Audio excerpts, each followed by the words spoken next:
Pemirsa, eksekusi lahan seluas 1,5 hektar oleh Pengadilan Negeri Jakarta Timur di kawasan Cakung, Jakarta Timur diwarnai aksi protes warga. Sejumlah ibu-ibu menangis saat bangunan rumahnya akan dieksekusi dan mengaku belum mendapatkan uang pengganti.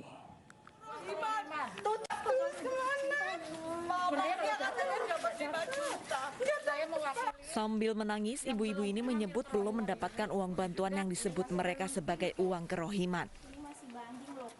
Di sini kita butuh uang kerohiman itu untuk pindah relokasi, untuk mendapatkan rumah walaupun itu kita ngontrak. Yang saat ini belum dikasih, Bu? Belum dikasih, Bu? Udah dibaca sama Pak Haji Arya, tetapi cuman hanya dibaca aja. Dan kita di sini masih upaya hukum, yang masih berjuang ini masih upaya hukum, tetapi tidak digubris. Ada juga warga yang meminta eksekusi ditunda lantaran anaknya tengah sekolah online.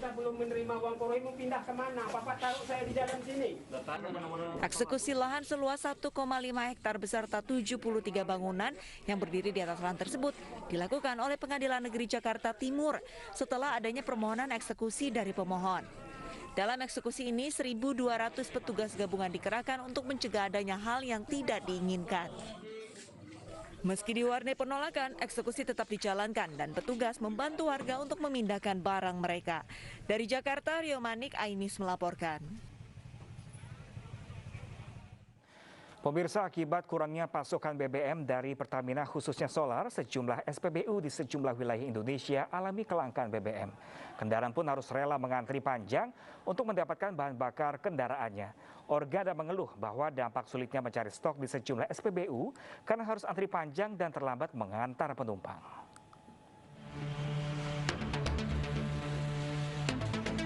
Salah satu pusat pengisian bahan bakar di kawasan Nusa Indah, Jalan Patimura, Kota Jambi ramai oleh antrean kendaraan.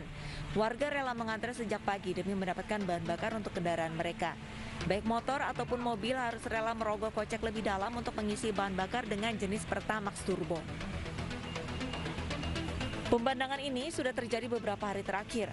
Pasalnya pasokan dari Pertamina mulai dibatasi dan harus menunggu BBM yang dikirim dari luar Jambi.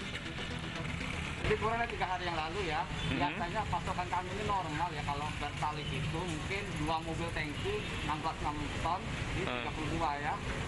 Solar tiap hari juga, cuman dari solar belum masuk, jadi kayak gini. Lantaran di Jambi kosong, jadi sebagian mobil tangki itu jemputnya ada di Palembang, ada di Linggau, ada di Bengkulu gitu. Yang tersedia minyak hari ini apa aja? Yang tersedia saat ini hanya Pertamax Turbo, yang lain kosong. Yang lain kosong. Tidak hanya di luar Pulau Jawa, di Probolinggo, Jawa Timur pun mulai mengalami kekurangan pasokan bahan bakar. Organda di kota Probolinggo mengeluh bahwa dampak sulitnya mencari stok di sejumlah SPBU adalah mereka harus antri panjang dan terlambat mengantar penumpang. Akhir-akhir ini ya 1 minggu lah, memang sering terjadi kekosongan di beberapa SPBU. Nah, kekosongan di beberapa SPBU ini sudah mulai cair dan solar sudah mulai ada, tetapi dengan antrian yang cukup panjang sangat berpengaruh terhadap ketepatan waktu perjalanan kepada konsumen.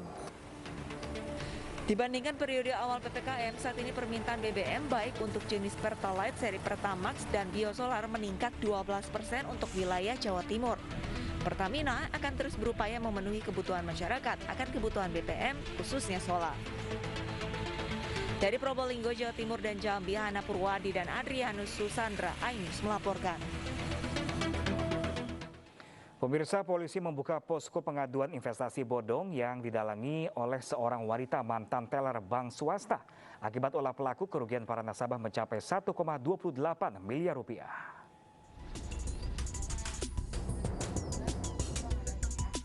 Satuan Reserse Kriminal Polres Metro Jakarta Barat menangkap pelaku investasi bodong yang mencatut salah satu bank swasta. Pelaku berinisial PAN mengiming-imingi para korban dengan keuntungan deposito sebesar 10 juta rupiah dan mendapatkan hadiah langsung berupa emas seberat 1 gram. Dalam aksinya, PAN berhasil menggeruk 1.280 miliar rupiah dari 7 orang korban. Selain mengimingi hadiah, modus pelaku juga memalsukan berkas-berkas. transaksi bank swasta nasional untuk mengelabui para korbannya. Akibat perbuatannya, para nasabah dirugikan sebesar 1,26 miliar rupiah. Adapun tersangka yang kita amankan ada 1 orang berinisial PAN, ya, berusia 28 tahun, berhasil diamankan oleh jajaran Satreskrim Polres Metro Jakarta Barat. Adapun modus operandi dari tersangka ini adalah mendatangi korbannya, ya, mengaku sebagai petugas dari Maybank, ya, sebagai Managing Development Program. PAN menggunakan uang hasil tipu-tipunya untuk berfoya-foya ke luar negeri, membeli barang mewah dan menyewa beberapa apartemen di Jakarta. Pelaku terancam hukuman 4 tahun penjara. Kini polisi membuka posko pengaduan bagi para korban lain yang belum sempat melapor. Dari Jakarta, Miftahul Gani, iNews melaporkan. Pemirsa, polisi masih mengembangkan kasus kejahatan pinjaman online ilegal. Manajer perusahaan pinjaman online yang beroperasi di Sleman akhirnya diamankan Polda Jawa Barat.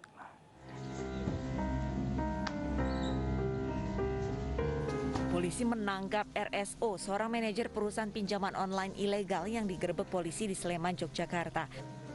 RSO ditangkap di Jakarta dan dibawa ke Polda Jawa Barat untuk menjalani pemeriksaan lanjutan. Berdasarkan pemeriksaan sementara, RSO dalam perusahaan pinjol ilegal bertugas menyebarkan aplikasi pinjaman serta menyiapkan perangkat untuk penagihan, termasuk data-data peminjam yang akan ditagih. Dia mengendalikan keseluruhan kegiatan pinjol ini. Kemudian selain itu juga secara spesifik yang bersangkutan juga menyiapkan beberapa fasilitas untuk jalannya perusahaan. Di antaranya adalah menyiapkan dan meneruskan link aplikasi pinjol yang sudah dibuat oleh tim IT kepada tersangka asisten manajer yang di Jogja. Yang kedua adalah tentunya merekap progres pembayaran dan penagihan. Dan yang ketiga adalah menyediakan perangkat keras berupa komputer, laptop, serta nomor-nomor telepon yang digunakan oleh desk kolektor untuk melakukan penagihan, yang salah satunya dilakukan oleh saudara AB yang melakukan